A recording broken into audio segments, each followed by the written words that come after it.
I feel like I don't need to tap the gavel, but I will. Good morning, everyone. Welcome to the Friday meeting of the UW System Board of Regents. Madam Secretary, please call the roll. Regent President Walsh. Here. Regent Vice President Bogus. Here. Regent Adams. Here. Regent Atwell. Here. Regent Brinkus. Here. Regent Cologne. Here. Regent Jones. Here. Regent Cruiser. Here. Regent Manydeeds. Regent Miller. Here. Regent Peterson. Here. Regent Prince. Present. Regent Rye. Here. Regent Staton. Here. Regent Tyler. Here. Regent Underly. Here. Regent Walks. Here. Regent Weatherly. Here. We have a quorum. Thank you.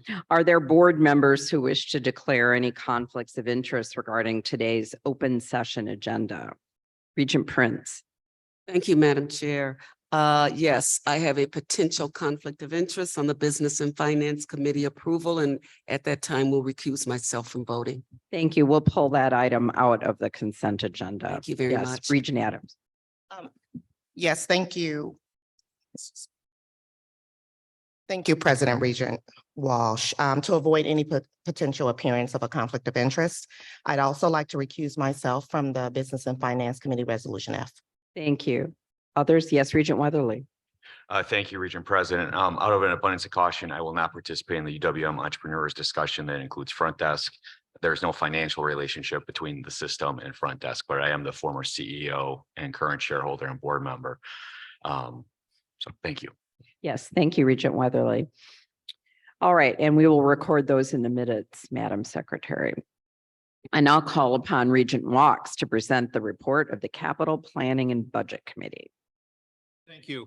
The Capital Planning and Budget Committee met Excuse me, yesterday. Regent Walks, would you mind moving the mic closer to your? Thank you. I'm gonna have that tattooed on my arm. Yeah, I need it tattooed on me too. The Capital Planning and Budget Committee met yesterday and heard a presentation by Senior Vice Chancellor Robin Van Harpen and Associate Vice Chancellor Melissa Spandanuta entitled, quote, Capital Planning in Progress, Supporting Student Success and Research Excellence. The presentation outlined the unique mission of that the university provides and the basis for its capital planning strategy. Critical space deficiencies and outdated facilities needs exist in STEM, health sciences, and student life that are coupled with critical maintenance needs across the institution. They provided an overview of current construction projects, such as the new chemistry building, demolition of the Northwest Quadrant's Building A, the Student Union, and EMS upgrades, as well as unaddressed facility needs that impact modern learning environments and their talent pipeline. Next, the committee approved UW-Madison's request to enter into a lease to accommodate the College of Engineering's desire to support transformative technology of self-driving vehicles, also known as autonomous vehicles CAV research. The CAV research at the College of Engineering is focused on two programs that currently have annual research expenditures that exceed $3 million. Next, the committee reviewed and approved UW Systems request to amend Regent policy RPD 13-2, quote, real property contracts, signature, authority, and approval.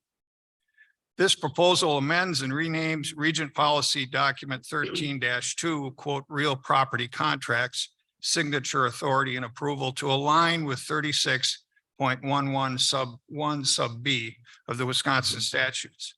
That specifies all purchases of real property shall be subject to the approval of the building commission. The current policy includes signatory authority and thresholds for the exchange of real property. However, the state building commission guidelines do not include a mechanism for the exchange of real property. Two separate transactions must take place, a sale and an acquisition. Of these two transactions, only the acquisition must be approved by the state building commission. Section 3, RPD 13-2, exchange of real property will be deleted from the policy. Sections 1 and 2 will continue to guide the sale and acquisition of real property.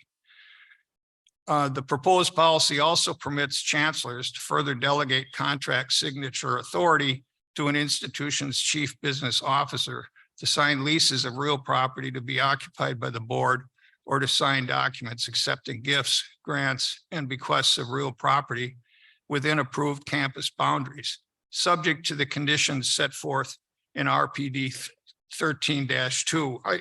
I should comment that like-kind exchange of property has been going on for hundreds of years in the legal process, but the building commission doesn't seem to have that within its purview. Next, the committee considered UW Systems' request to amend Regent policy document RPD 19-15, quote, physical development properties, unquote, to modify policy provisions related to sustainable design and the stewardship of energy and other sustainable systems. To align with evolving sustainable design practices and concerns, the proposed changes would, one, update the sustainable design principles identified in the policy to ensure that physical planning and development reflects forward-thinking practices in sustainable design. And two, expand appropriate stewardship of physical assets to include providing the staffing and maintenance needs of sustainable systems, particularly campus and building energy systems. The committee approved item G included in the documents as is the semi-annual update on leasing and UW managed programs. Pat Robholz, director of the UW managed program, gave an update on the program's progress and provided a brief PowerPoint on some of the more recent projects and a time-lapse video of the new Madison computer data and information science building. Currently, the total value of the program is $614,290,868 with 54 active program projects. And I should say that video was very impressive. Time-lapse video of taking down a building and bringing up another one it's quite impressive. Senior Associate Vice President Alex Rowe provided an update on UW Superior's P3 progress. And Madam Chairman, that concludes my report. I move resolutions D1, E, F, and G. Thank you, Regent Walks. Is there a second? Thank you. Any discussion or questions? All right, all in favor, please say aye. Aye. Opposed? And the motion passes. All right, report of the Audit Committee, Regent Miller. Thank you, Regent President Walsh. I'll try to do this before I get scolded. Chief Audit Executive Lori Stortz reviewed the progress to date on the fiscal year 2023 audit plan. She confirmed that her office is making solid progress on the plan with a number of audits currently in the fieldwork reporting stage nearing completion. She expects to bring more reports to the committee when we meet again in July. Ms. Stortz then provided a high-level summary of the results of the audits recently issued by the Office of Internal Audit since we last met in March 2023. This includes the executive summary for the IT bi-monthly compliance audit, an executive summary for the purchasing cards, which we call P-card biannual audit, and the internal assessment of the Office of Internal Audit. After that, Ms. Stortz presented the proposed fiscal year 2024 audit plan, which was approved unanimously by the Audit Committee. This plan includes an update on the format, which we appreciated, as it detailed the estimated hours of internal audit staff for the university staff per audit. Lastly, Ms. Stortz reaffirmed the independent statement of the Office of Internal Audit. Then Paige Smith, Chief Compliance Officer, and Angela Ryan, Director of Risk Management, presented the proposed fiscal year 2024 annual plan for the Office of Compliance and Risk Management, which the Audit Committee also approved unanimously. Next, Kathy Rossi, Deputy Director of Athletics, UW-Milwaukee, presented the UW-Milwaukee NCAA Division I Athletics 2022-23 report. And lastly, we heard from Jolie Erden, Chief Legal Counsel, and Catherine Amato, Compliance and Ethics Officer from UW-Milwaukee, who gave the host campus presentation entitled Building a Culture and Community of Compliance at the University of Wisconsin-Milwaukee. I move to approve resolution D3, the fiscal year 2024 audit plan, and resolution E, the fiscal year 2024 annual plan. The committee thanked the participants for the upcoming efforts to support, and I move those two resolutions. Thank you. Thank you. Is there a second? Second. Thank you. Any discussion or questions for the audit chair? Seeing none, all those in favor, please say aye. Aye. Opposed? Thank you. The motion passes. All right, moving to Business and Finance Committee, Regent Rye. Thank you, Regent President Walsh. The Business and Finance Committee acted on its agenda as follows. First, the committee heard a presentation from our host campus. Vice Chancellor Robin Van Harpen and Associate Vice Chancellor Drew Knabb detailed how UWM's financial planning strategies are aimed at supporting their dual mission of both access and research. In addition to making targeted investments that promote enrollment and student success, UWM continues to pursue revenue growth through enhanced online programming, partnerships, and philanthropic opportunities. Next, the committee approved UW-Milwaukee's agreement that extends its participation in the Northwest Mutual Data Science Institute for an additional 5 years following an establishment in 2018. With partners including Northwestern Mutual and Marquette University, the goal of the institute is to build a regional technology ecosystem through research, business, and talent development. While the nonprofit Northwestern Mutual Foundation will again provide over $5 million in support to UWM, the potential for an additional $1.25 million directly from the company for sponsored research projects necessitates the board's approval of this agreement under RPD 13-1.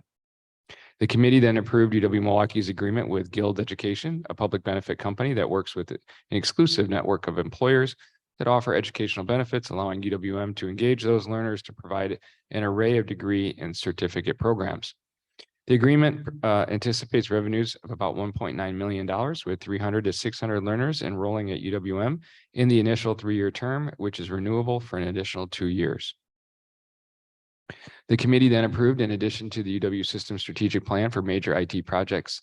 This enables UW-Madison to proceed with phase 2 of its campus access controls replacement project. Phase 1 was earlier approved by the board and is nearing completion.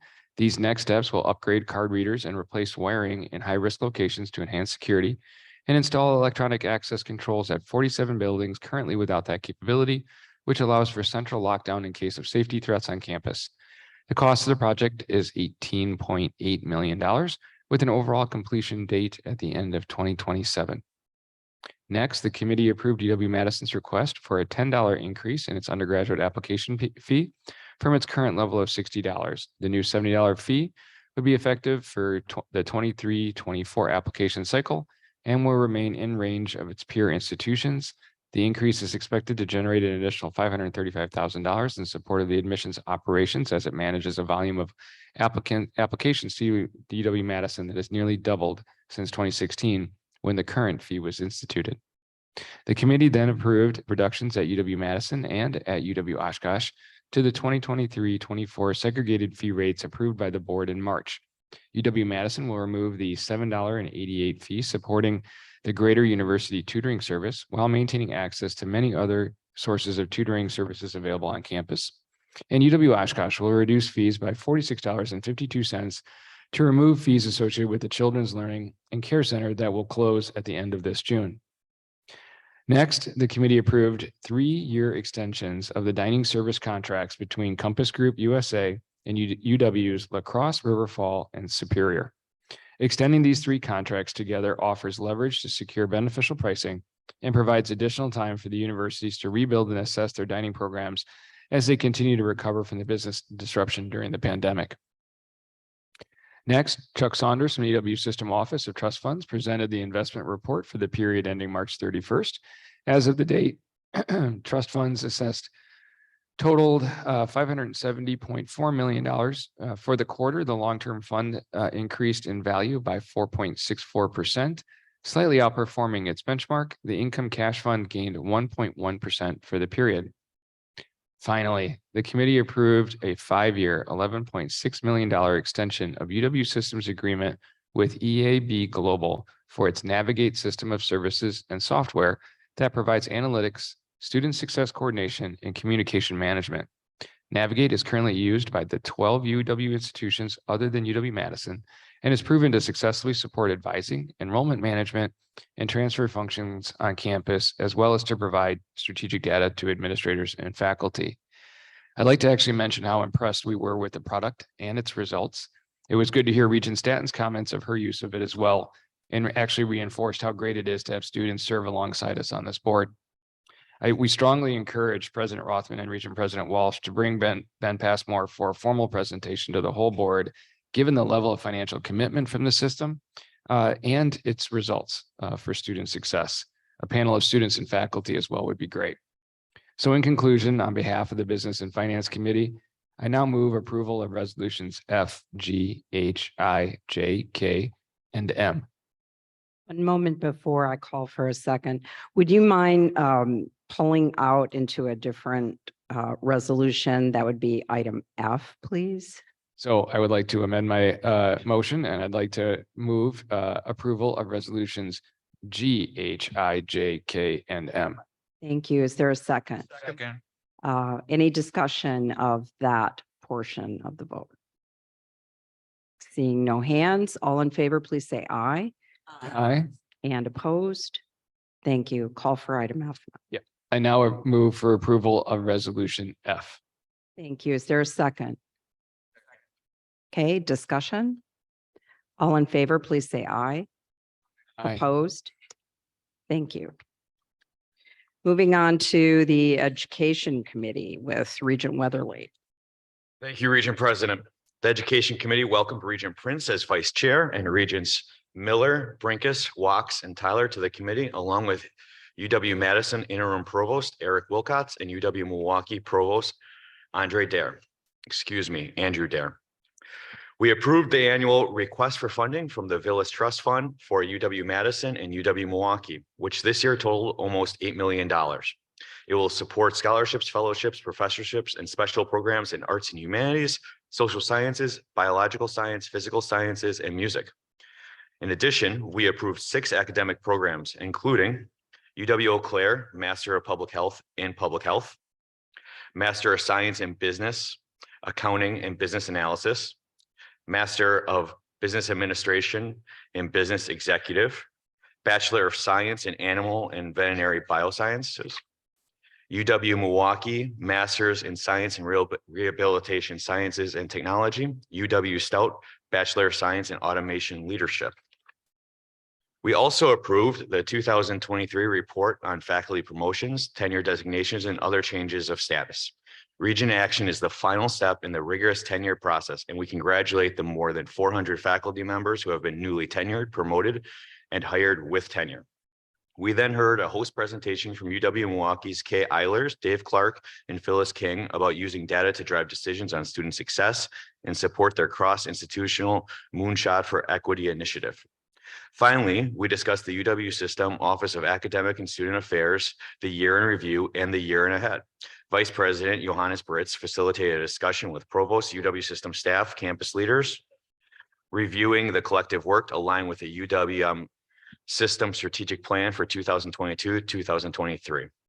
The discussion shared updates, progress, and other actions on issues presented to the Education Committee and the many initiatives supported by OASA during the year. We heard about just a few examples, including internationalization, online growth, dual enrollment, direct admissions, and workforce connections, and the context and overarching leadership framework for OASA initiatives. We looked ahead to next year to identify goals and priorities to further implementation of the strategic plan. We also thanked Interim Provost Scott Garner and Associate Vice President John Archer for their service and congratulate Provost John Coker on his upcoming retirement. Regent President, this concludes my report. Therefore, I move adoption from board resolutions C1 through C8 and D. Thank you. Is there a second? Second. Thank you. Questions for Regent Weatherly? Excuse me. Seeing none. All those in favor of the resolution, please say aye. Aye. Opposed? Thank you very much. At this time, I'm going to turn the microphone over to President Rothman. Thank you very much, Regent President Walsh, and good morning, everyone. One of the priorities we identified in the strategic plan that this board adopted is the need for the UW system to continue to foster a culture of innovation in support of advancing human knowledge and economic prosperity. We know the UW system universities provide the talent, research, and support that help Wisconsin companies and entrepreneurs thrive and innovate. In the following brief video, you'll see how our universities are helping businesses at every stage, from student entrepreneurs with just an idea to businesses building their workforce or working on developing new technologies. Our universities can be incubators, researchers, and sometimes even the executors of exciting new innovations. Our universities help businesses grow, building our economy and driving Wisconsin into the future. So with that introduction, if we could roll the video, please.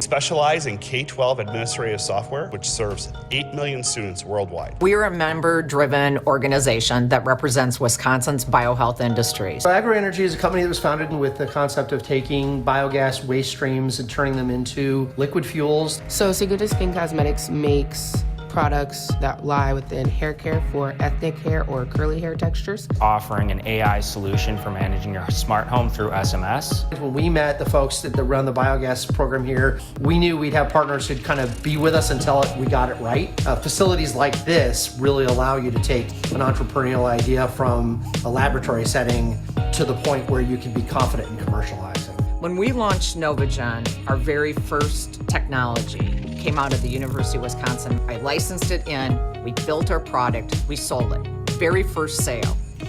Without that, does Novagen take off? Decided to pitch our Bluetooth speaker idea as an app in this WISE's App Start Challenge.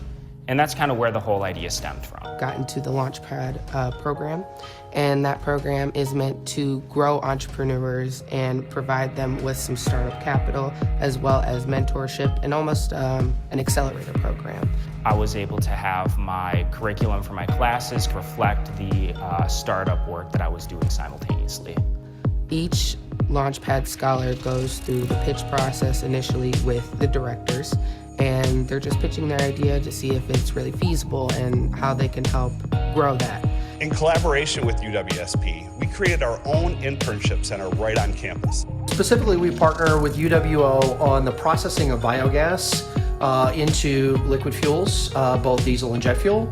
In addition, we partnered up with the chemistry department and very supportive with analysis of things. It allowed us to get results very quickly for things versus having to send them off to other labs. Data science is a critical need right now across all businesses. By having skilled staff that can take data and turn it into quantifiable answers helps us make better decisions.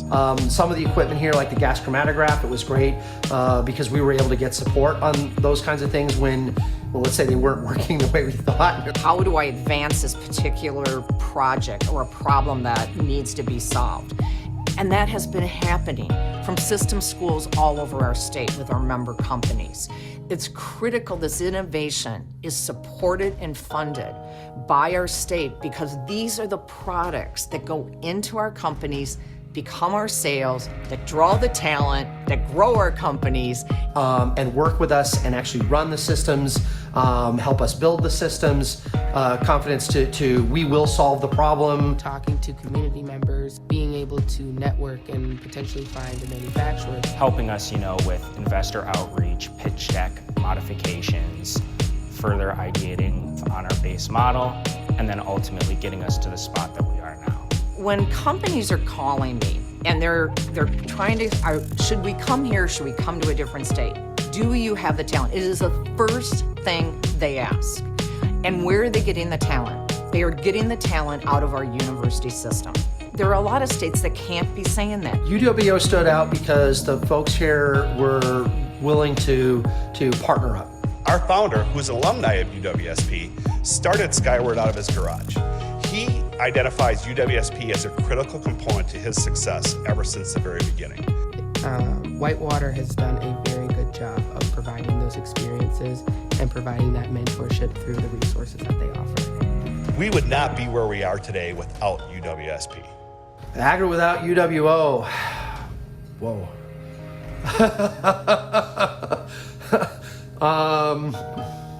UWO has been very important. I don't know if there is an Agri without UWO. I'm not sure how you state the case any stronger than what those entrepreneurs just did about the value that our schools deliver to this state in building its economic vibrancy. In the coming weeks, look for deeper dives on our social media platforms into some of the stories you've just seen and heard. We want to get the message out. So with that, President Walsh, back to you. Thank you. With that lead in, now we'll turn our attention to a panel discussion convened by UW-Milwaukee, offering a deeper dive look at how businesses are working as partners with the university. Chancellor Monahan is here to lead the panel and will introduce the panelists.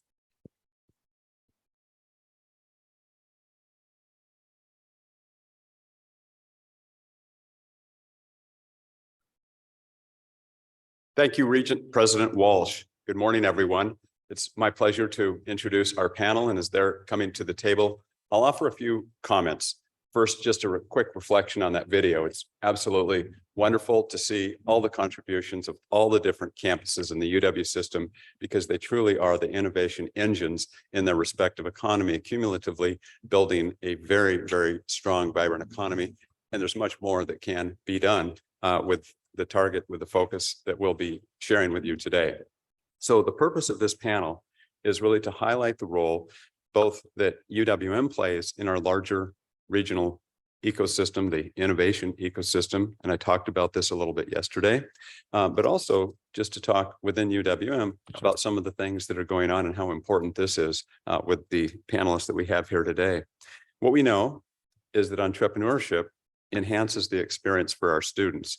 It increases the impact, and it's win-win with respect to how we operate as a Research One institution. We've got an awful lot of innovation, and what you're going to hear about today is how we help translate that into opportunities for not just startups, but ultimately for growth for companies that do go to scale. I want to acknowledge that while we have a wonderful panel and they're going to be sharing remarkable insights, there was the orchestration of this through the work of our Lubar Entrepreneurship Center that's led and historically been founded in many ways by Brian Thompson, who this week was announced as our Chief Innovation and Partnership Officer. So Brian, just a quick shout out to you and thank you for helping put this together today. So what we'd like to do is share with you that at UWM, while we have an Innovation and Entrepreneurship Center, it's not something that is housed within the business or engineering or health science or any particular area. It's really something that was intentionally designed to be free from any particular school or college so that it's very clear that it's campus wide. And this has paid tremendous dividends. We visited campuses across the country as we were looking at the design of this. So we went from everywhere, including the campuses in Boston from MIT and campuses in that area to South and North Carolina, Texas, Illinois, Stanford, name a number of different leading areas. And we really thought about how do we best design this. And that was some of the work that many of you have seen in the Lubar Entrepreneurship Center in terms of some of the physical facilities. And then while facilities are important, it's really a lot of the programs. And you're going to hear today about the impact of many of those programs. So we're very pleased to welcome three individuals. These are important members of the UWM community, and we want to hear their perspectives. So I'll start, and on the right-hand side of our panel today, we have Jesse DePinto. Good morning, Jesse. Good morning, Chancellor. We have Jesse as an alum. He's graduated. He's leading a fast-growing startup called Front Desk. You heard earlier today, Regent Weatherly and his collaborative role, leadership in that. Jesse's journey so far includes the UWM Startup Challenge, and also we'll hear about things that worked and didn't work. And now he's experiencing the challenges of scaling a very successful model. And next, I'll introduce on the left side of the panel, Dr. Carol Hirschmugel. Good morning, Carol. Good morning. Great to see you. She's leading an early stage technology startup, Conovate. It's built from her role as a UWM researcher. Her work highlights the importance of UWM's Research One status and how it contributes to innovation. Her work really leverages the experiences that she's had in our Research Foundation Catalyst and Bridge Grants program, as well as the National Science Foundation I-Corps, also known as the Innovation Corps program. And next, I'll introduce in the middle, Tiara Trammell. Good morning, Tiara.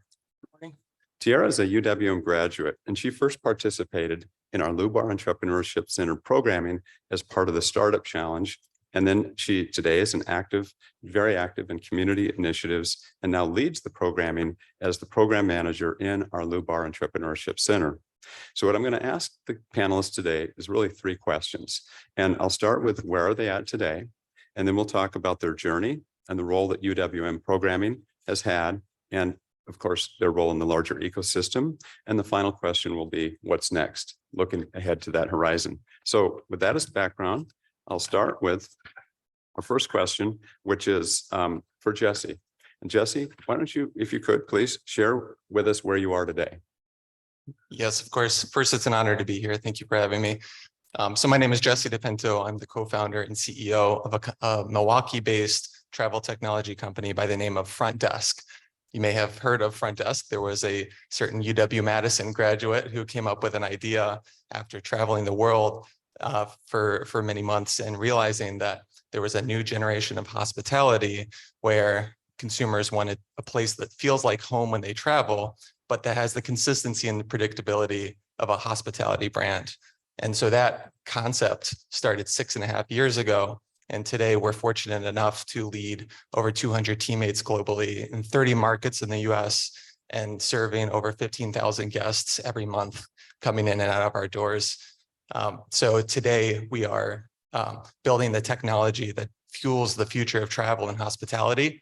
And we're blessed to have many leaders that are coming out of the UW-Milwaukee system and to be growing this concept from an idea to a scaled enterprise business nationally. Wonderful. That's great. How many of the graduates come from the UW system? So some of our most senior leaders, if you look at that as a percentage, it's a good majority of our leaders came out of the UW system. We had a chief operating officer named Alicia Doxson, who went on to get her MBA at Oxford. We have a VP of sales who came in named Ben Hirschman, who came from UW-Milwaukee to lead our sales and real estate organization. So it's not by percentage, but by seniority and rank. The highest leaders at our company have come from the UW-Milwaukee system, proudly. Terrific. Great. So Dr. Hirschmugel, where are you at today with your business? Good. So I am Dr. Carol Hirschmugel. I am CEO, co-inventor, and co-founder of Conovate. Our company is making new materials for lithium-ion batteries. We have a price performer that is made from sustainable solutions and addresses the securities, the supply chain issues that we have today in delivering materials for our lithium-ion batteries. So we have a really great opportunity to play a disruptive role in the battery ecosystem that's developing in the United States right now. Our material also delivers better battery performance, importantly, faster charging batteries with higher capacity for our material, and a safer solution because we reduce the chance that there's a short from one end of the battery to the other. This is all really critical for our future battery ecosystem in the United States. So we discovered this material, my co-founder and I, at the University of Wisconsin-Milwaukee when I was a professor here. And I separated from the university to become CEO and take this to the next level. So we have scaled that material 13 orders of magnitude through this work that we've been doing at Conovate. So that's where we are today. And it's a wonderful story. We're going to hear more details. Now, this is not the path that we want all our faculty to go down. We really don't see this as a good exit strategy that's sustainable, but it is something that does happen. And oftentimes, as we're going to hear, there's a lot of different ways that innovation can go to market. Sometimes it brings our talent with it. So thank you for that background. Tiara, good morning. Love to hear where you are at today. Good morning. Thank you. My name is Tiara Trammell. I'm the program manager at the Lubar Entrepreneurship Center. In my role as the program manager, I have the ability and the execution to plan and execute pop-up classes with staff and faculty. And so what that means is we embed design thinking content into classes. And so we work with instructors with what they're planning in their syllabus, and we go and deliver this content in their classes. Along with that, we work with our multicultural offices and our identity-based offices to do off-campus and out-of-classroom workshops. UWM is the largest minority service institution in the UW system, and so we're very strategic about working with these identity-based offices and these cultural offices to make sure we're serving all UWM students. As Chancellor Mone mentioned, we're here to serve all students, not only the business students. We have the unique advantage of being in the same center as the Welcome Center. So that means anyone who comes for a tour or just to get information about UWM, they see innovation from the moment they step on campus. We have about 6 programs. Our longest running program is our Startup Challenge program, where we take students through a process from ideation for a 10-month program to delivering a minimum viable product. We also have a National Science Foundation program, our National I-Corps program, which we've had over 800 teams. 17 of those teams have gone on to the national competition. We've had about 5,000 touch points with students this year and delivered over 140 pop-up classes. And this is what's so important about the Lubar Entrepreneurship Center programs. If you had this in only a single school or college, you would not be able to have somebody who's so important, program director, talking about 5,000 touch points in a semester. I mean, this is just, the scale is remarkable. So my next question for you is to talk about your journey and the role of programming. Tiara, you're in a unique position because you were both on the receiving side and now you're on the delivery side, so to speak. So I'm going to start with you. If you can talk about what your journey was like and the role of that programming, its impact on you, and then some things that you may care to share about the innovation ecosystem here. Absolutely. I will say I was a student at UWM. I completed in 2018. I got my degree in journalism, advertising, and media studies. And I will say, honestly, my path, I failed up. I never was where I thought I was supposed to be. I tried stuff and it didn't work out. And it wasn't until I participated in the Startup Challenge in 2020 was that I realized that, failures aren't the end of the road. That was the first time that I've been in an institutional setting where we learn to pivot rather than think about this is a failure. Maybe it was, okay, maybe this market doesn't work for us, or this customer base doesn't work for us, or maybe we should look at this part of our business. So what we really created in the Startup Challenge, or what community the Startup Challenge is to think about your ideas in different ways and think about your shareholders, think about all the different markets, and not look at, an idea not working out as the end of the road. It's more so, okay, where do I need to take this idea from now to continue? And that's what we continue to do. And we're now building more ties into the community to continue that work and make sure students have pathways into the community. So when they leave UWM or leave UW systems, they don't just have these tools, they have people to connect them with. Excellent. Dr. Hirschmugel, from your perspective, the role of programming. So I had tremendous support on my journey. I started with a discovery that led to a patent that was done through the University of Wisconsin Milwaukee Research Foundation. And that patent was issued about 4 years later. And I looked at that patent and I said, I thought someone would come to my doorstep and want to scale that. And I identified that that was not going to happen when 4 years later, nothing had happened yet. And this was a tremendous discovery of a brand new material that led to the opportunity to start with the I-Corps program with Brian Thompson, et cetera, and the National I-Corps program, and identify where we could actually make a product and deliver something of use to the world, change the world. With that, we also had the Catalyst grants. We also worked with the Entrepreneurship Center and STTR grants, SBIR grants, et cetera, in order to grow, develop, and get to the point where we are today. We're also using facilities on campus still for some of our analysis, as well as at UW.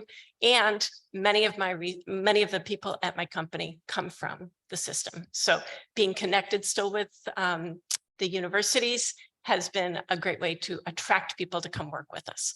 We are 11 people in the company today, of which 7 of us come from the university. So it's really awesome opportunity to be in this ecosystem and to have grown from just a discovery at very, very small quantities, less than the size of your hair back in 2010.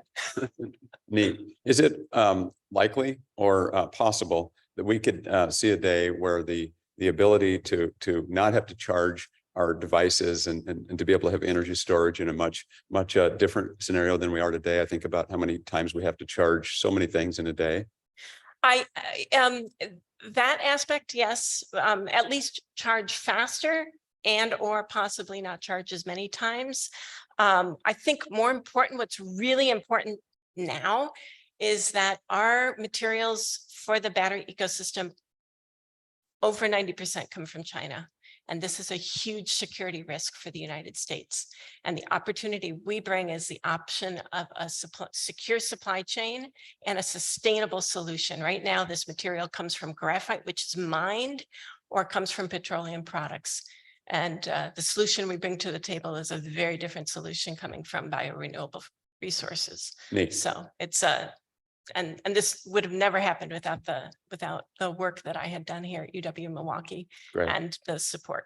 Terrific. So Jesse, your story is a neat one, and I've heard it. We've had you present and share with legislators, regents, others in the community. If you can talk about the journey, how UWM's programming was involved, your experience with that. Yeah, absolutely. So I share the sentiment that my story wouldn't have not been to where it is now without the support of the UW system. And so I often come back on campus simply to give back and help, because I feel so grateful to have had the opportunities I had at UW-Milwaukee. So it started graduated in 2013 with a engineering degree. And I came across some of these business classes that were offered to us.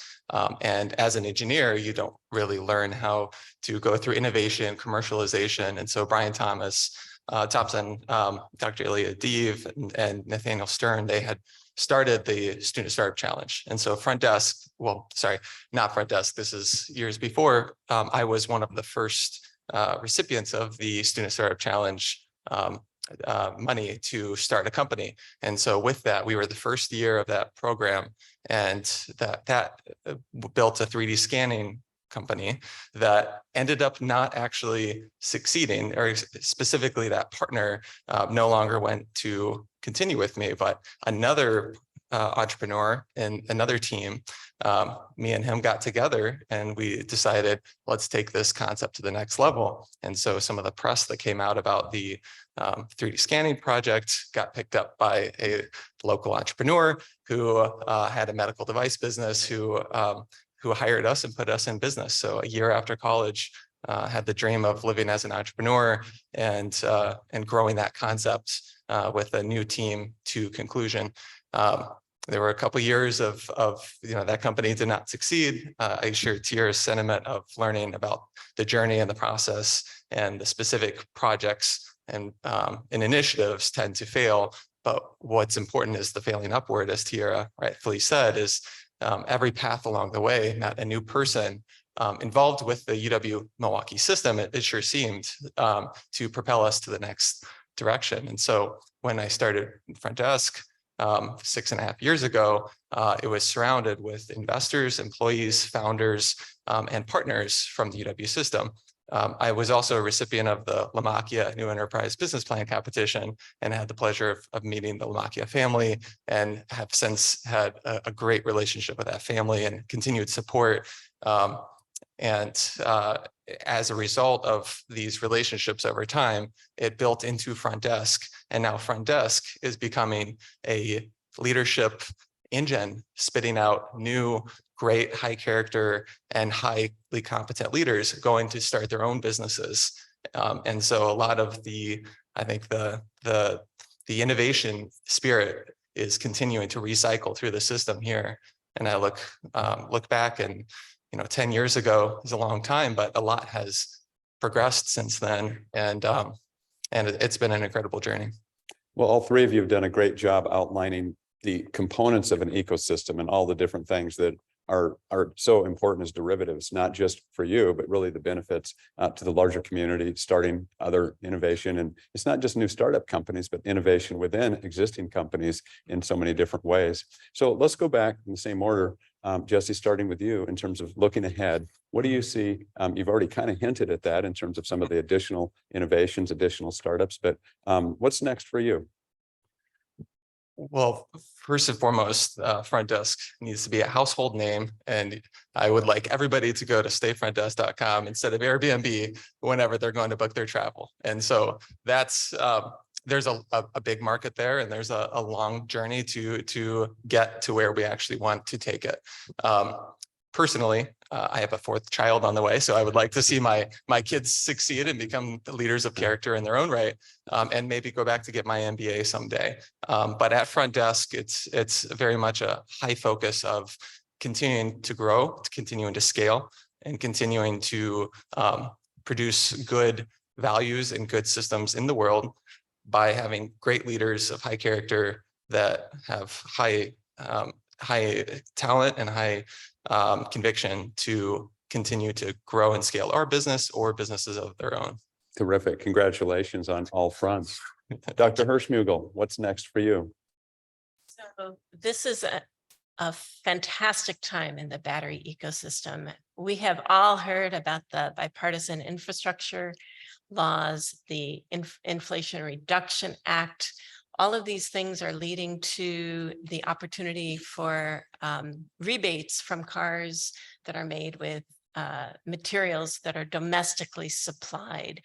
There is an opportunity here for our company to disrupt the industry with a brand new material and help to achieve those goals, those very audacious goals. The change in this industry, I have been going to battery conferences for about 4 years, and the change in the whole industry right now is just palpable when you walk into those conferences. People want to work together and rise as a unity rather than a lot of competition, which is just amazing. And I feel very fortunate to be in that place for Conovate right now, where we can go to that next level and make great things. Terrific. Sounds like you're going to be powering our future. Wonderful. That's great. Tiara, how about for you? What's next? At the Lubar Entrepreneurship Center, I believe that we have made strong ties to the UWM community. I think we have strengthened our community partners, our campus partners, and what we're looking to do now is go out into the community and bring people back to us. As you all may have known, like a lot of people from Wisconsin or from Milwaukee, when they graduate, they want to leave. They want to go to a bigger city. And what we want to do is really get out into the community and connect with those organizations, connect with those businesses. So we're creating a bridge for our students to go after they leave UWM. So not only are we equipping them with the tools, we're providing that bridge for them so they know their next step once they leave. Terrific. That's next for us. That's great. You know, a lot of times individuals don't always recognize that the companies we think of as household names today in this community, the Allen Bradleys that became Rockwell, or the Trek Bicycle, other nameplate firms, they really did start in garages or basements or in a lab. And so what we're hearing from you is really that early stage where you're not quite global, where you've got, whether it's 13 employees or 200 employees or others, you're on great paths.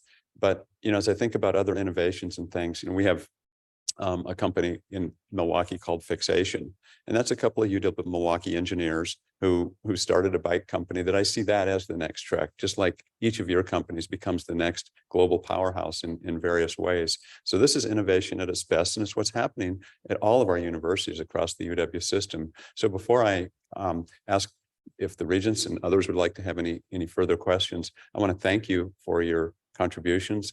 Congratulate you all on the journeys that you're on, and want you to stick with and close to UWM and the UW system. So with that, Regent President Walsh, back to you for any questions that folks might have.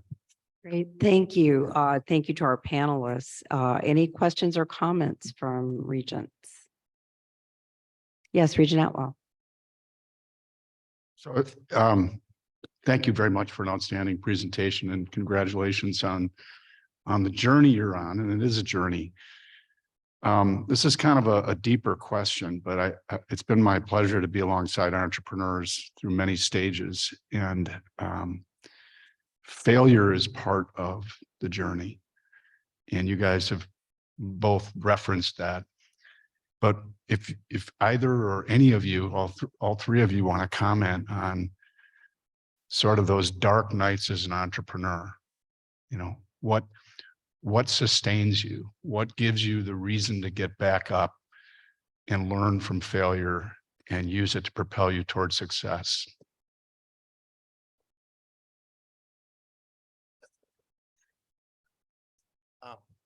Sure, I could take this one. Thank you, Regent Atwell. So I think it's all about growth, right? When you're pushed out of your comfort zone, that's when you really grow. And failure is just a forceful way to push you out of your comfort zone. And so to me, the reason why we're here is to grow, build society, and make the world a better place than where we left it. And so there's a burning fire, I would say, in my belly to get up every night, every day, and continue to try to grow. So if you're not growing, you're dying. And a lot of the muscle is built in the emotional and the mental state. And so there's been no challenge I've ever encountered in my entire life like entrepreneurship. And so it's become the ultimate challenge, I think, to grow. Having those mouths to feed a factor also, Jesse? that helps too, I think. Carol or Tiara, do you have any thoughts on that? I would say that the failures have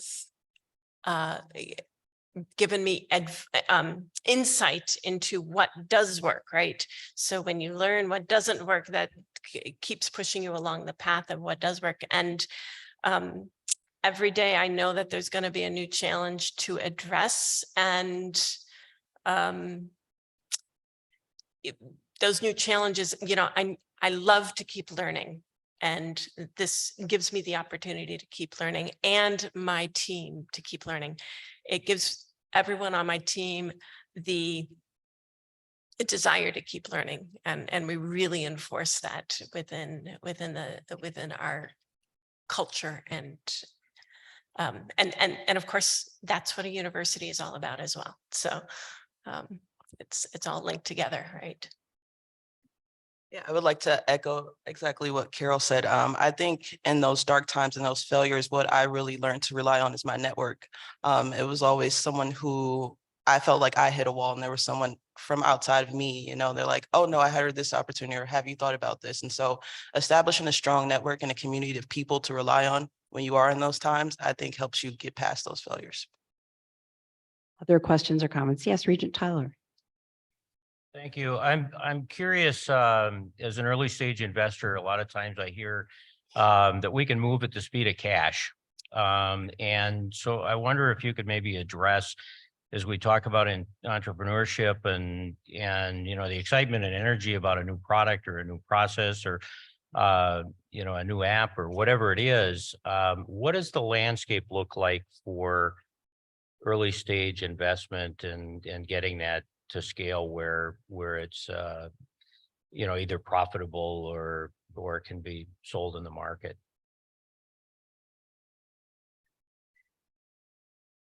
Okay, I'm going to start. There are many ways to grow a company through SBIR, which is a Small Business Innovation Research Grants, STTR, which is Small Business Technology Transfer Grants. So those are non-dilutive ways to get going and off the ground. And then there's the angel funding, which there is a growing availability of that angel funding in the state of Wisconsin.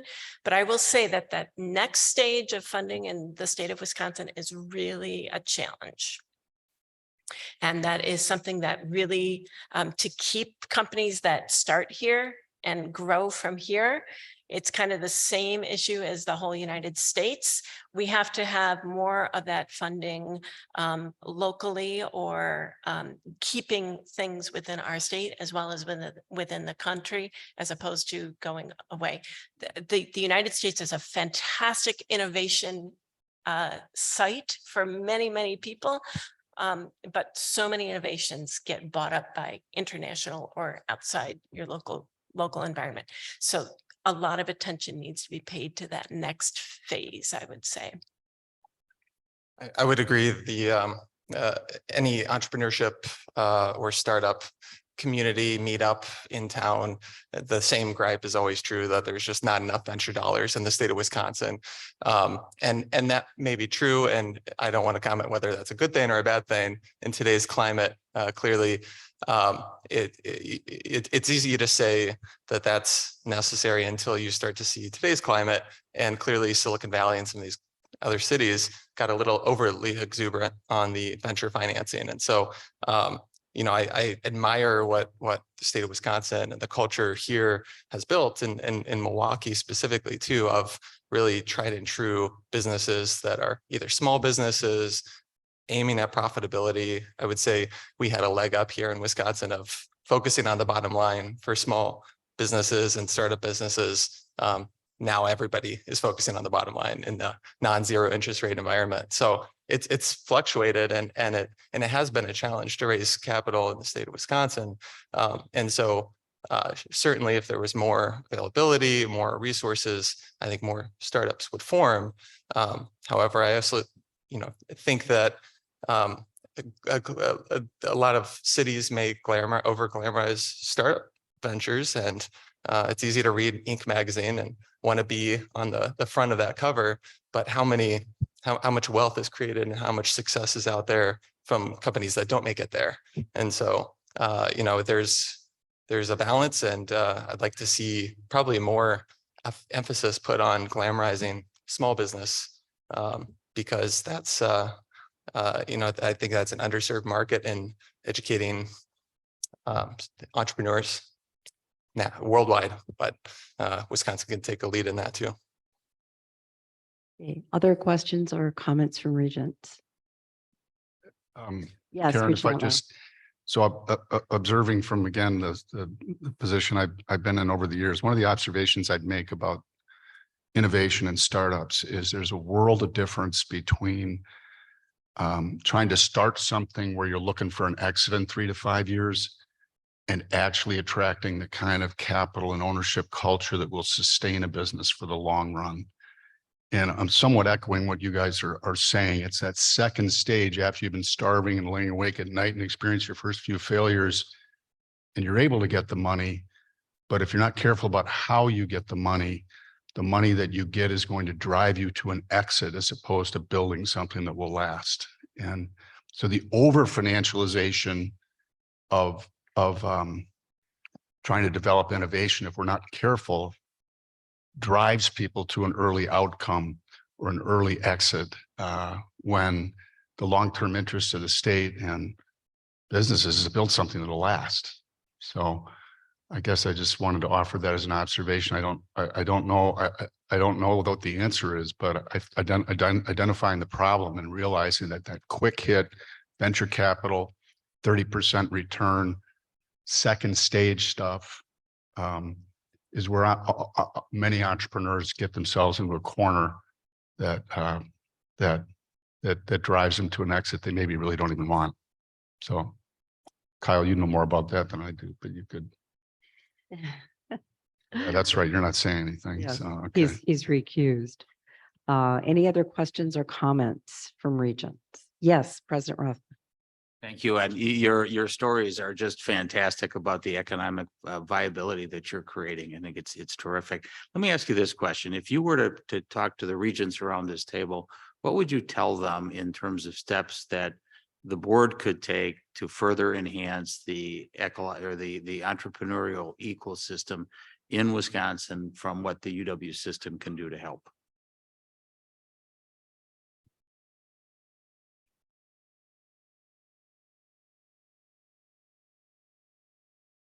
You guys don't even know what we do.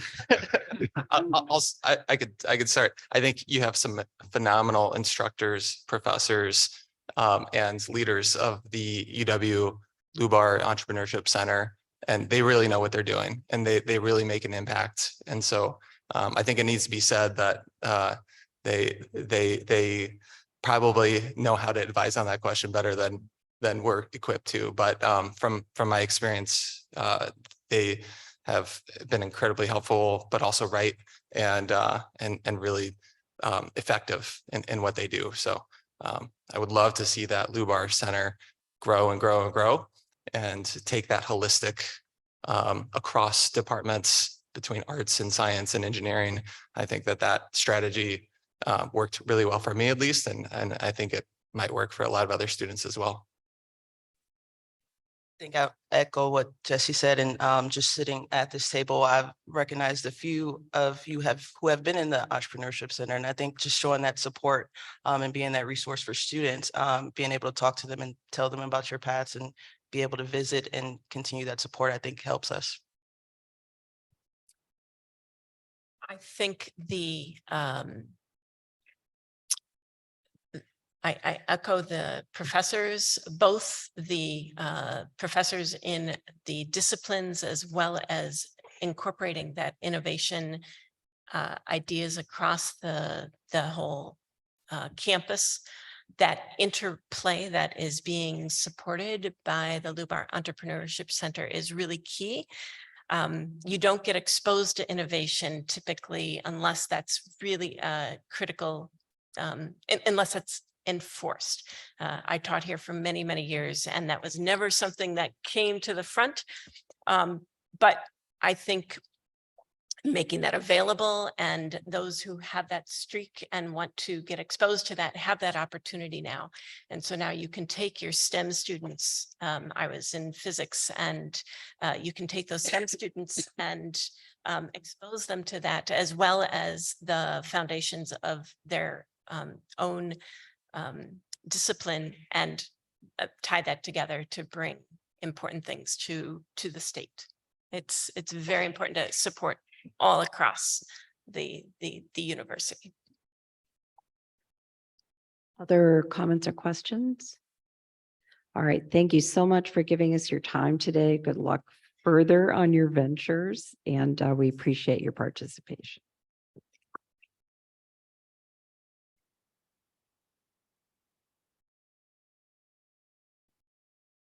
Next on our agenda is the Board of Regents Academic Staff Excellence Awards. That's an opportunity to recognize the outstanding work being done by academic staff across the UW system. There are more than 14,000 academic staff throughout the UW system, the university's largest sector of employees, and my former title at Madison. To lead us in the awards presentation, I will turn the floor over to the chair of the Awards Selection Committee, Regent John Miller.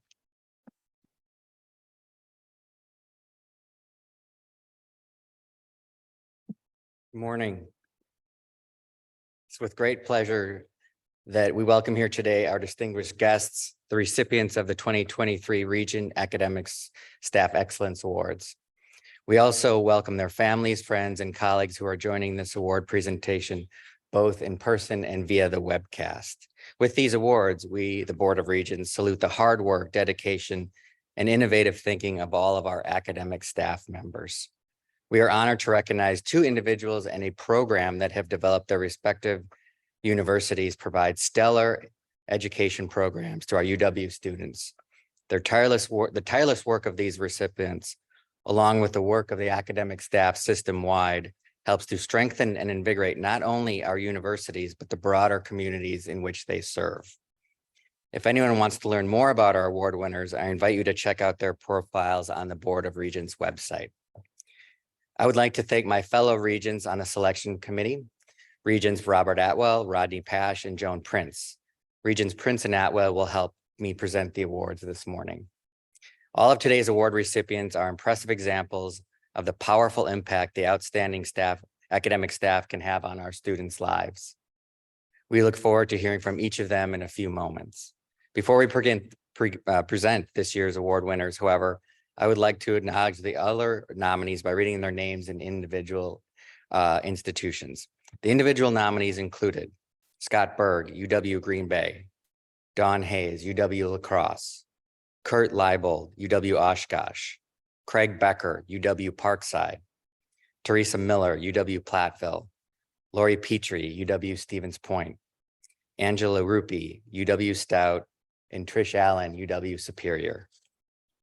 Program nominees included UW-La Crosse's Academic Advising Center and Career Services Office, UW-Madison's University Alliance, UW-Oshkosh's Cooperative Academic Partnership Program, UW River Falls Laboratory Program, UW-Stevens Point Upward Bound, and UW-Stout's Instructional Resource Service.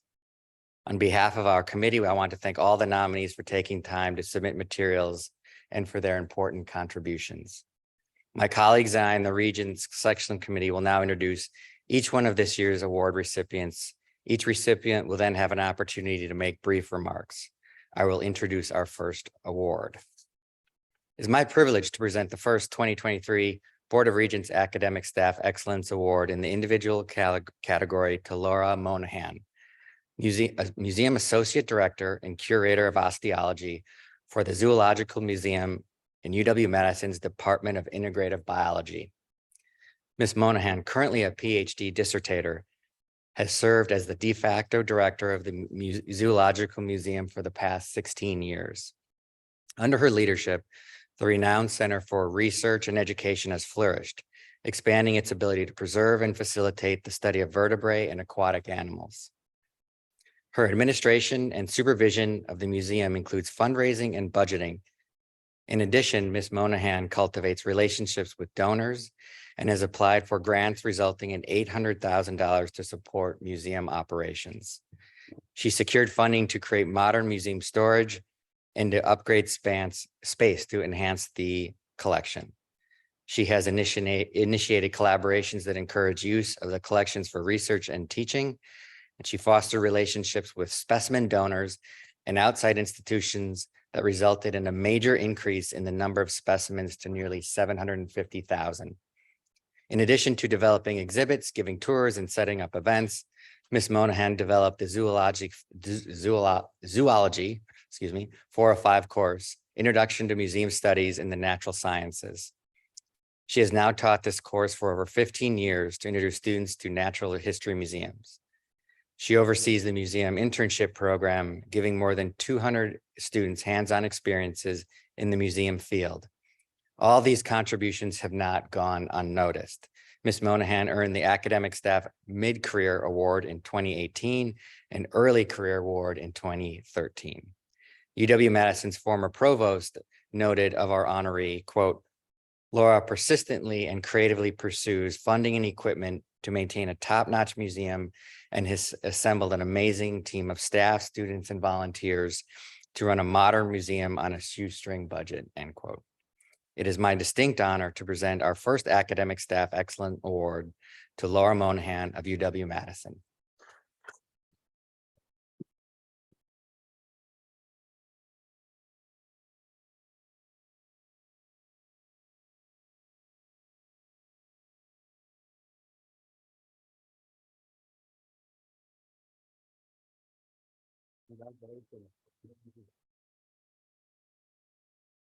We go forward.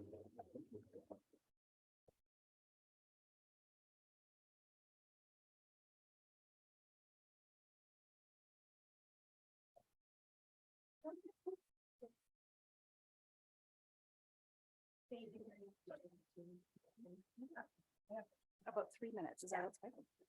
You go ahead. Good morning and thank you. Okay.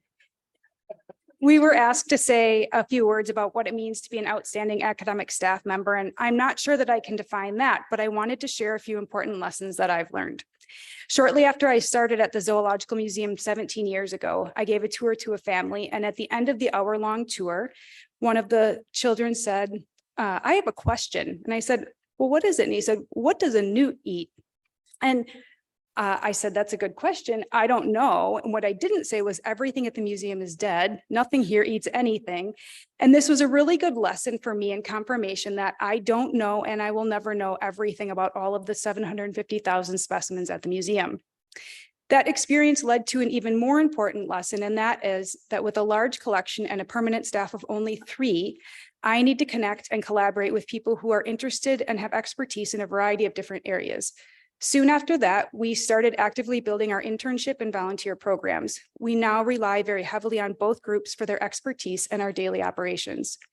And although the museum is an amazing place, and I invite you all to come, maybe next time your meeting is in Madison, and we don't have trouble recruiting people to work, intern, or volunteer, I want to know what makes being at the museum a meaningful experience for each individual. Staff are paid, which is usually kind of meaningful. Our interns learn about the museum and they form collaborative relationships, and then they graduate and they take their knowledge and skills to other institutions, which is what we expect them to do, and that's what we plan for them. But our core volunteer group is essential and is primarily made up of adjunct curators, former students, emeritus employees, and honorary fellows.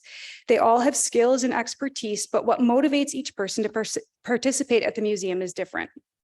As an example, one of our dedicated volunteers, who is now 94, used to be a UW professor and director of the museum decades ago. Before the pandemic, he used to come in 2 or 3 days a week. And when he first arrived, he wanted to have a coffee and chat for 5 to 10 minutes about what he had missed in the days before he came. And then he would volunteer for about 5 hours each day. There were some coffee breaks along the way there too, but, and there were times when I would think when he was coming in, I just don't have time for this 10-minute chat. But I would meet with him anyway. And there was a point when I realized that what I really didn't have time to do was spend 5 hours doing the necessary work that he was willing to do and he was doing for the museum. And really that 10 minutes when we chatted was the meaningful experience for him. And that 10 minutes was also time well spent for me, because we got 5 hours of expert work done at the museum, and it really was meaningful for me too. And the lesson is that no matter what is on my agenda, I try to take every opportunity to connect with each person at the museum. So I want to remind you that when you come for your tour, I don't know everything about everything at the museum, but I know the right people, and I can connect and retain experts and non-expert staff, students, interns, adjunct curators, retired annuitants, and volunteers. And if we can keep everyone working together, we can foster a strong museum community. And it is this team working together to run the museum that allows me to try to be the best member of the UW academic staff that I can be. It is an honor to be recognized amongst many well-deserving nominees and highly qualified, hardworking academic staff. And I want to thank you all for this award.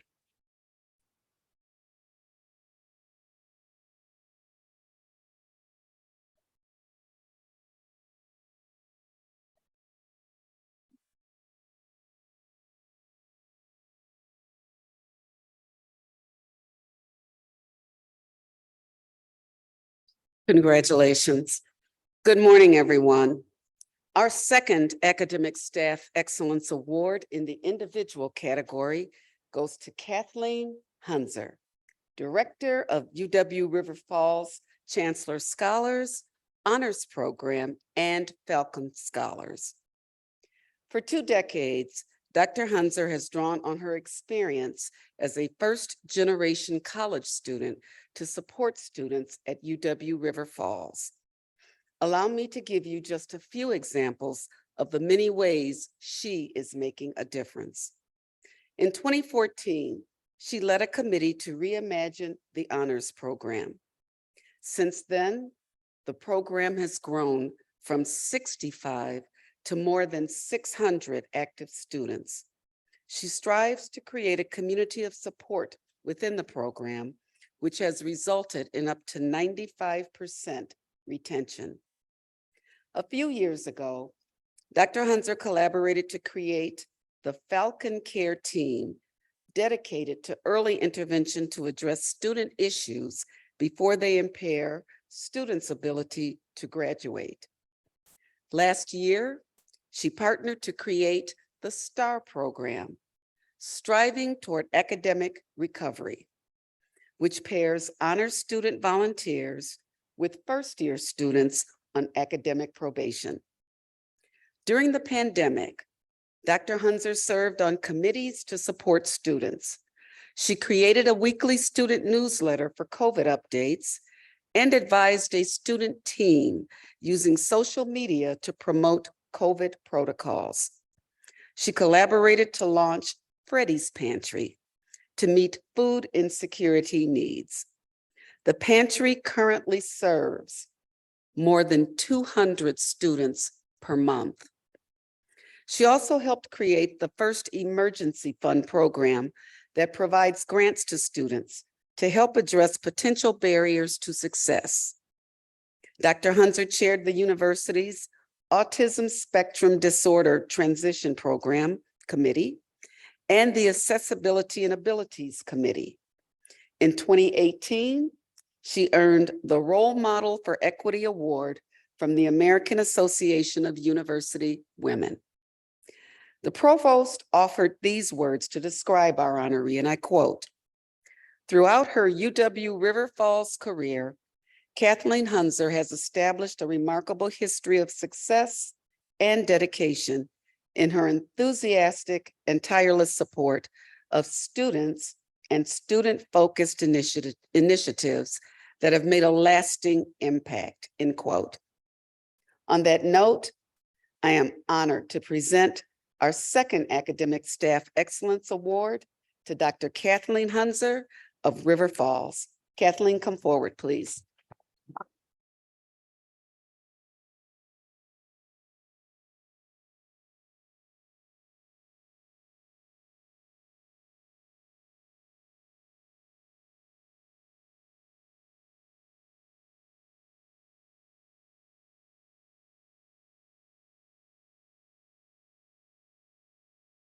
Chancellor. I'm squeezing in. Heading in. Long way to go. There we go.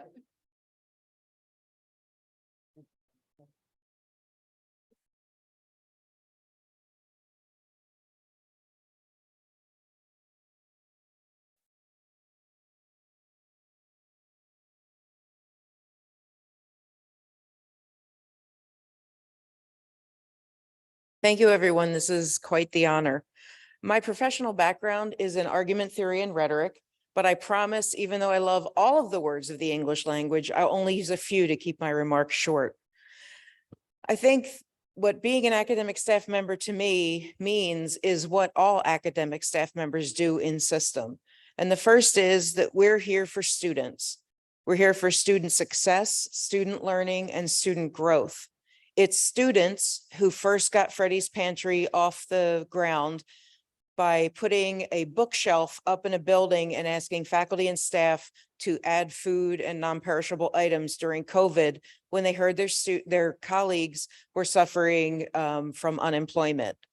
It was students who then did a report about basic needs and food insecurity on our campus that led us to them asking me, can we start a food pantry? And thus Freddie's Pantry was see, I'm having trouble with words, created, okay? I think the second thing that all academic staff members do is we create a sense of belonging and community, because that's what leads to student success. Students want to feel that someone's watching out for them and somebody has their back. I think the third trait we have in common as academic staff members is that we are both leaders and worker bees. We get things done. In good times, we thrive. In bad times, we don't give up. And I'm not encouraging any cuts in resources to see how hard we don't give up. Okay, that's not what I'm saying. But what I'm saying is that you just can't stop academic staff. They show up every day to do their job and to do it well, regardless of the challenges, such as a pandemic. We keep going. This award is such an honor for me because I know of the stellar work that thousands of academic staff members do on campus, and sometimes they feel a little bit overlooked. And so to recognize that we have 14,000 academic staff members in system doing their best is just amazing. And to stand out from that crowd, I must say, is an honor and is very, very humbling. So thank you.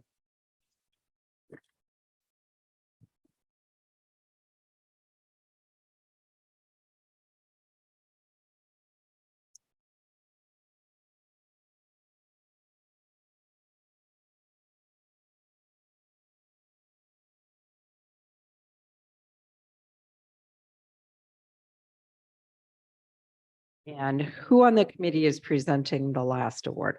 Regent Atwell.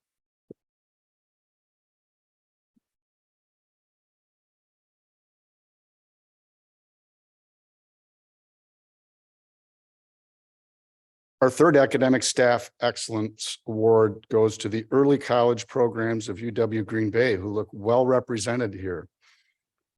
These programs address the opportunity gap in Wisconsin, focusing on providing high quality, equitable access to higher education for high school students and some middle school students throughout the state. UW Green Bay advocated thinking creatively and strategically to engage students and help them succeed in college and in life. And to that end, staff collaborate with high school counselors, administrators, and others to tailor programs offering to address individual student needs. Early college programs can be divided into three categories: Rising Phoenix, dual enrollment services, and Gear Up services. Rising Phoenix is a signature dual enrollment program targeting underrepresented high school students, such as first generation, racial and ethnic minorities, and low-income students. Since its start 4 years ago, it has grown from 25 to 410 students. Tremendous growth.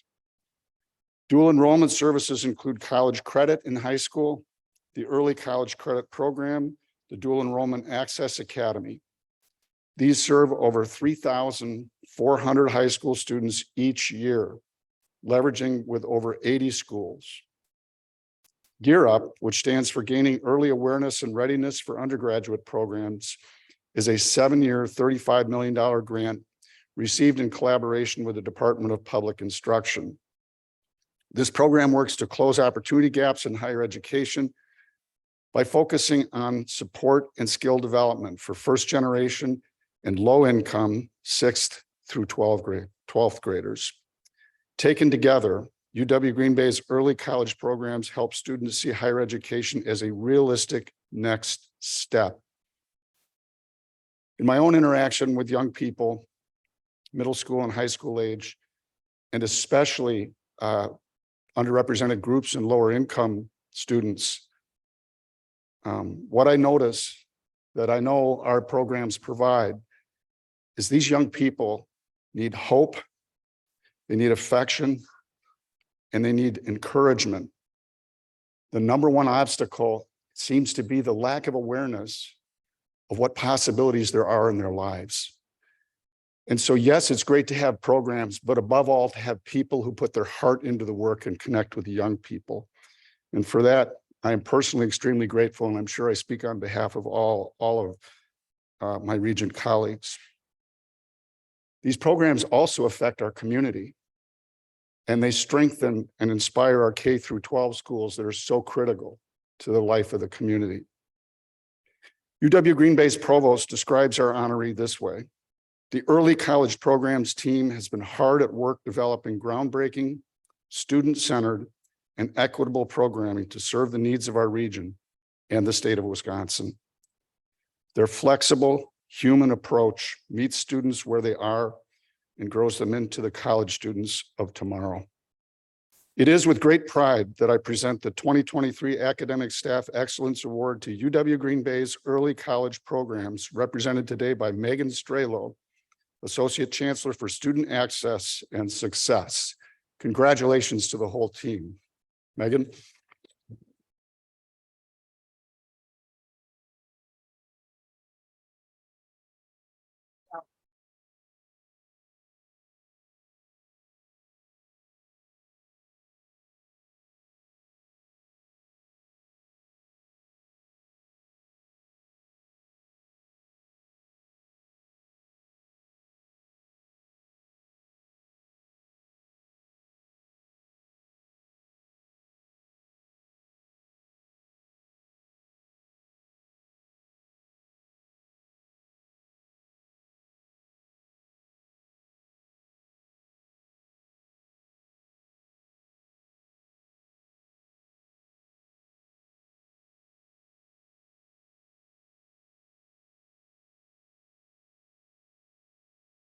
Thank you to the UW System Board of Regents for the great honor of being awarded an Academic Staff Excellence Award for 2023.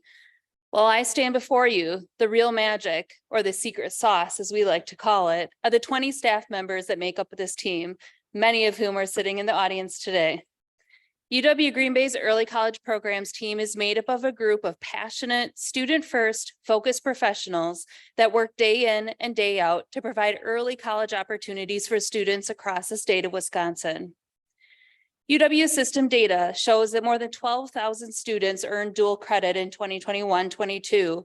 However, students from lower income households, those who are first generation or are a racial or ethnic minority, are significantly less likely to enroll. UW Green Bay's early college programs team is challenging this trend by intentionally focusing on building pathways to higher education for students that may have thought that the path wasn't an option for them. Balking trends and changing the way we think about the college experience isn't easy work. After all, innovation and higher education aren't always complementary ideas. The early college programs teams are the ones that looked those challenges in the face, scoffed, and figured out a game plan. This perseverance is what has led to year after year enrollment growth and in reversing the trends that dictate which students enroll in dual credit.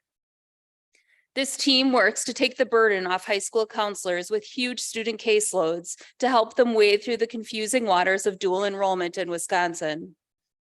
They look out for the student above all else, pushing and pulling when needed, but more importantly, with compassion and understanding as they hear students' highs and lows and how that impacts their learning. Their title may be that of a program specialist. The reality is that they are everything a student needs them to be: coach, navigator, advisor, student support, and cheerleader. They cry when students get into their first choice for college or when they cross the stage at commencement, and they fight for students because equal doesn't mean equitable. Behind these direct student supports are the program directors who take the quiet role of servant leader, fighting battles behind the scenes, solving complicated problems, and allowing the rest of the team to focus on students. Their leadership is the reason all of this can happen. I've talked a lot about this team, and I could all day, as they are truly remarkable. However, it's all about the students. By breaking down barriers for students, we allow them to be the best version of themselves that they may never have imagined. At our Rising Phoenix program celebration in May, one of our student speakers shared why she chose Rising Phoenix. It wasn't for her, but for her single mother who didn't have the opportunity to go to college. And it was for her two younger sisters sitting in the audience with such admiration for her success. She did it for them. This team does it for her. In the words of the great Ted Lasso, it's not about me, it never was. UW Green Bay is a university on the rise because of these innovative thinkers and problem solvers who don't take no as the only answer. Thank you for this award and for the acknowledgement of this amazing work.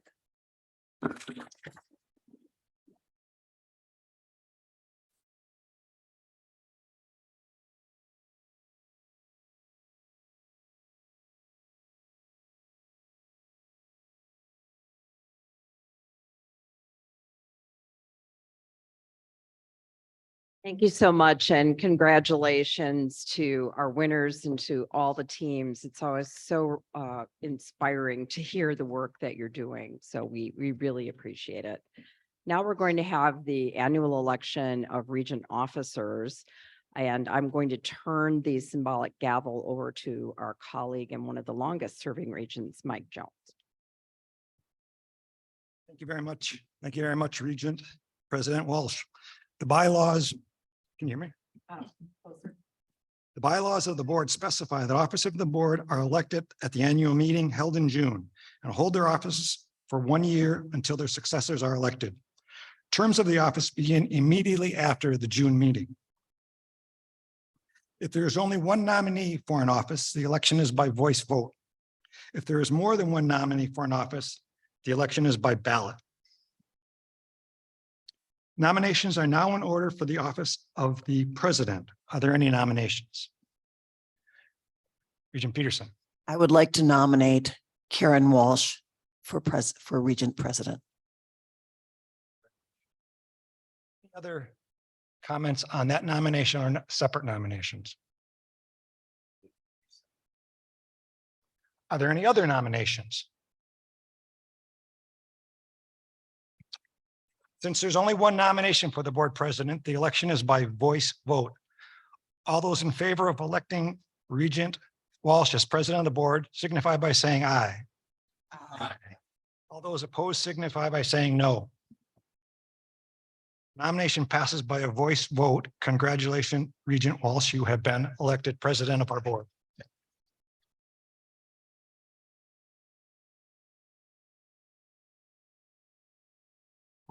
Thank you so much to my colleagues. I can't think of a better group of people with whom to do this work. I recall back to what Regent Bechtel said yesterday about how we're a shining example of nonpartisan function in a citizen board. And I'm so proud of that. And all of you should be very proud of that. We have much work to do in the coming year, and there isn't a better group of people to carry it out. So thank you for your confidence in me. Nominations are now in order for the office of vice president. Are there any nominations? Regent Weatherly.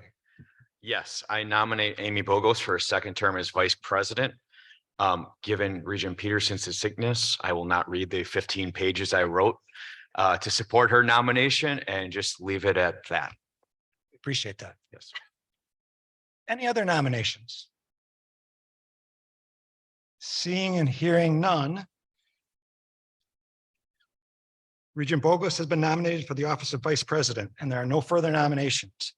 Because there is only one nominee for the office of vice president, the election will be by voice vote. All those in favor of electing Regent Bogos as vice president signify by saying aye. Aye. Any opposed signify by saying nay. The motion carries on a voice vote. Congratulations, Regent Bogos. You have been elected as vice president of the board.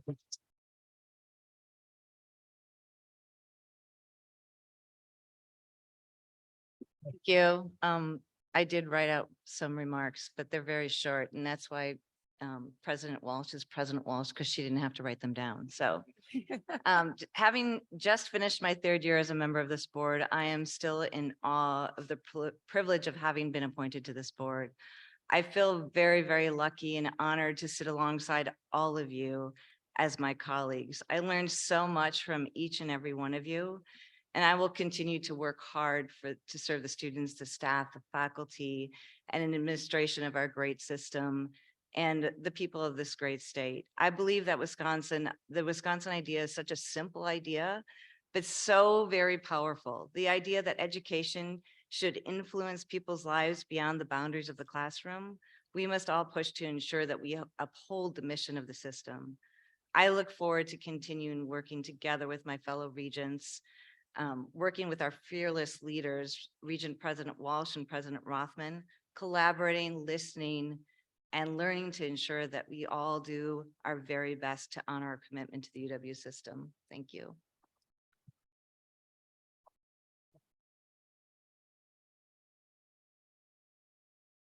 Now we have the election of other officers of the board. The officers can be considered as a slate. Proposed officers are Megan Wasley, Corporate Secretary of the Board, Kristen Bach, Assistant Secretary, Stephen Wright, Assistant Secretary, Sean Nelson, Trust Officer, Charles Chuck Saunders, Assistant Trust Officer. Is there a nomination to elect these officers? So moved. Thank you very much, Regent President Walsh. Any further nominations? Seeing and hearing none, all those in favor of electing this slate of officers signify by saying aye. Aye. Any opposed signify by saying nay. The motion carries on a voice vote. Congratulations to the slate of officers, and I'll turn the meeting back over to Regent President Walsh. Thank you. Thank you to our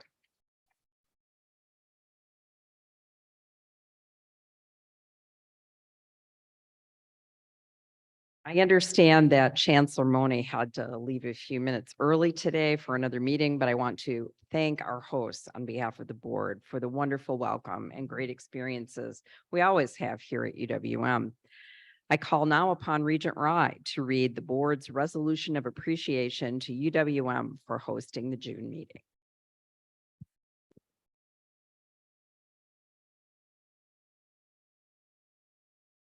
Thank you, Regent President. So I always consider the June meeting, this is my third one, a bittersweet meeting. The bitter aspect is saying goodbye or farewell to colleagues that we've served with, as we did yesterday with Chancellor Ford and Regent Emeritus Bechtel.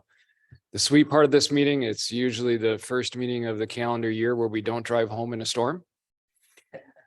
It also marks the beginning of new friendships as we welcome new regents to our board.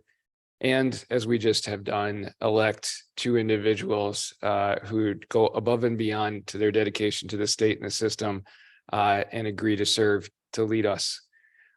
It's also, to me, the sweetest meeting because it's held at my alma mater, which I'm extremely proud of, and I'm honored to read the following resolution.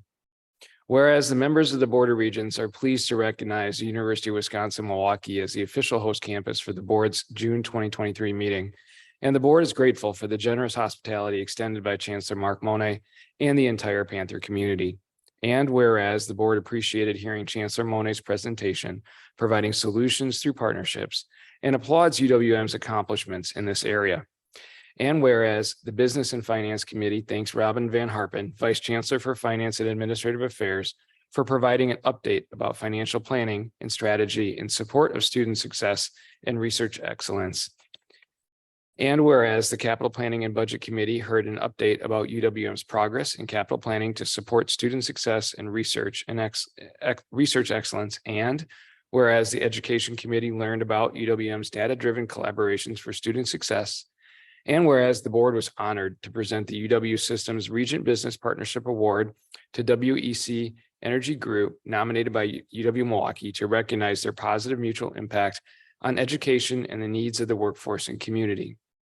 And whereas the board was informed by the strategic focus on expanding access to UW system resources for entrepreneurs and business, which included a video about how business-driven innovation with UW universities and a panel discussion titled UWM Entrepreneurs Building Milwaukee's Innovation Economy.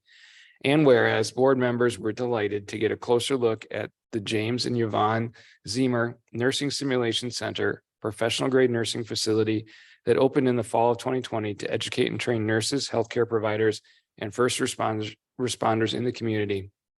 Be it therefore resolved that the Board of Regents hereby thanks UW-Milwaukee for its in-depth presentations, forward-thinking spirit, and its many continued contributions to the UW system and to the state of Wisconsin.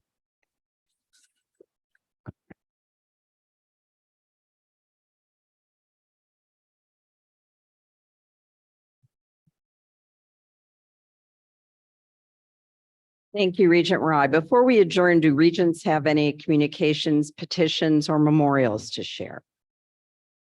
Yes, Regent Weatherly. Somewhat quickly, it wasn't appropriate for me to answer this question earlier, but I do want to answer it publicly. Jay, you asked a very smart question, is what can we do to foster entrepreneurship in Wisconsin as regents? I have started two high growth companies or led two high growth companies and looking at starting my third. And I can tell you point blank, Wisconsin needs more people that want to start companies. We need more entrepreneurs. I think we could have a profound effect as a system at looking at when we have kids coming into our system, what percentage of them feel that they have the confidence and the skill to start a company at some point in their career, whether that's 5 years or 10 years from now, and then looking at it when they graduate. How over the course of their time with us, are we installing in them the abilities and the skill sets for them to start a company, maybe not after graduation, but 5 years or 10 years once they're in their career. And I'm not suggesting we can get that number to 50%, 75%, 100%. But if right now it's at 2%, if we can get that number to 5% to 8%, it would have a generational effect on our economy. So to answer your question, and again, I wanted to answer it publicly because I hope everyone's listening. Thank you. And may I respond to that just very quickly? Thank you, Regent Weller. That's a great thing. Perhaps that is something that the Education Committee, working with Johannes and working with others, including around the entrepreneurial centers around the state, can focus on, because I agree with you. We've got to do more than that if we're going to have economic vibrancy in this state long term. Thank you, Regent President Rothman. I was given an item to read in communication from one of my fellow regents. It was announced this week that the University of Wisconsin River Falls has earned its gold level certification as a family-friendly workplace. Family Friendly Workplaces is a nonprofit that works to encourage employers to adopt family supporting benefits and policies. They also work to build new resources for family supporting nonprofits, especially those that support early childhood. Family Friendly Workplaces' short-term objective, in addition to recognizing employers that offer market benefits and practices, is to help certified employers to recruit and retain employees. So it's a win-win. The organization big, hairy, audacious goal is for Western Wisconsin to become known as a region whose entire communities support families and that it's the best place to raise your children. This is a long-term strategy to convince families from the Twin Cities metro area to move to Wisconsin. I'll help you pack. Family Friendly Workplaces is a relatively new nonprofit that is supported by corporate sponsors. In the last year, it has certified dozens of employers with more than 3,000 employees representative. Congratulations to Chancellor Gallo and the entire UW-RF team on this certification.